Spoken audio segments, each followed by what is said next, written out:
एक पिताजी मरने लगे।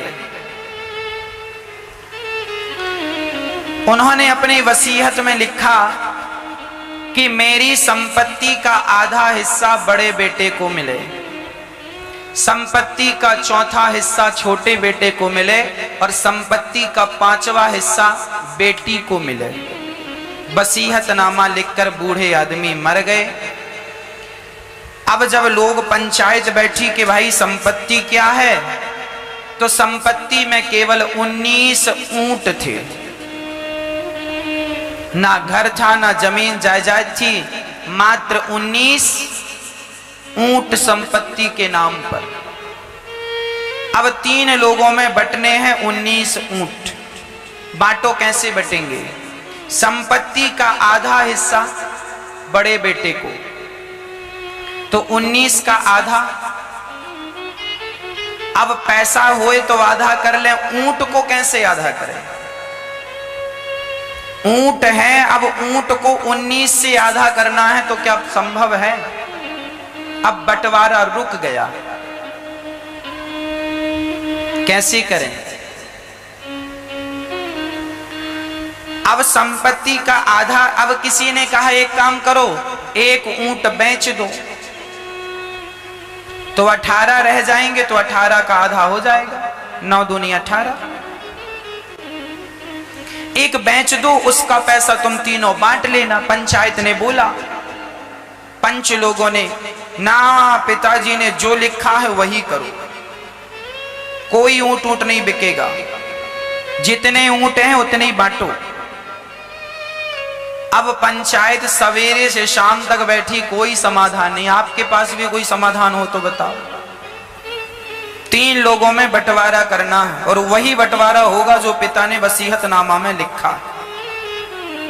ना तो तुम ऊंट को काट सकते हो, ना बेच सकते हो, बंटवारा करना।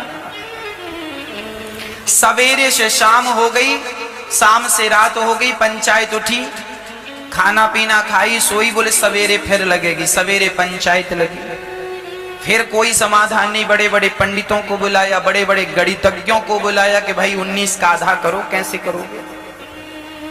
नहीं हुआ किसी से 19 का आधा। ऊंट अंक में तो 1.5 करके हो जाएगा, पर तभी वहां से एक बुद्धिमान व्यक्ति गुजरा, उसके पास भी एक ऊंट था।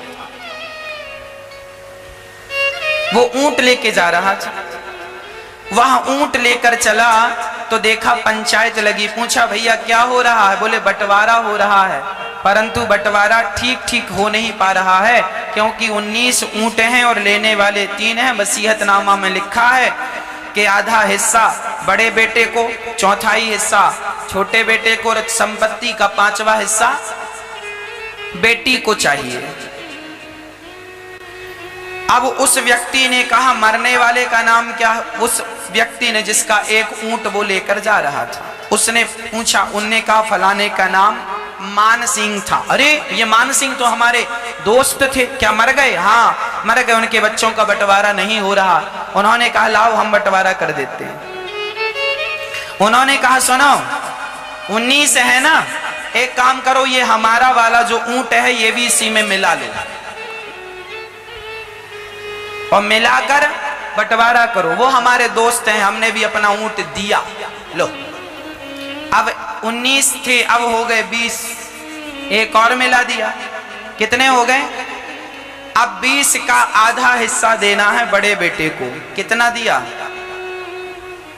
बोलो 10। संपत्ति का चौथाई, 20 का चौथा कितना हुआ? 20 का चौथाई भाग कितना? 5 छोटे बेटे को। संपत्ति का 5वां हिस्सा बेटी को। 20 का 5वां हिस्सा 4, 4 पंचे 20। संपत्ति का 5वां हिस्सा किसको मिला? बेटी को। बेटी के खाते में 4 ऊंट आए, छोटे बेटे के खाते में 5 ऊंट आए और बड़े बेटे के खाते में 10 ऊंट आए। अब बताओ बचा कितना? एक बचा। उसने कहा चल मेरा वाला मुझे वापस कर। उसने अपना लिया और चला गया। बंटवारा हो गया। बात समझ में आई? वह एक जो था वह किसी के हिस्से में नहीं गया, वह बटा नहीं, वह बटा नहीं। पर यह भी सत्य है कि उसके बिना बंटवारा हुआ नहीं। वह एक जो था, एक ऊंट, उसके बिना बंटवारा नहीं हुआ और वह स्वयं बटा नहीं। वह एक जो है ना, वह एक ही श्री कृष्ण है। वह एक के बिना तुम्हारा जीवन में गुजारा और बंटवारा कुछ भी नहीं हो सकता। जब 19 ऊंटों में एक कृष्ण मिल जाते हैं 10वें 20वें, ये 19 क्या है?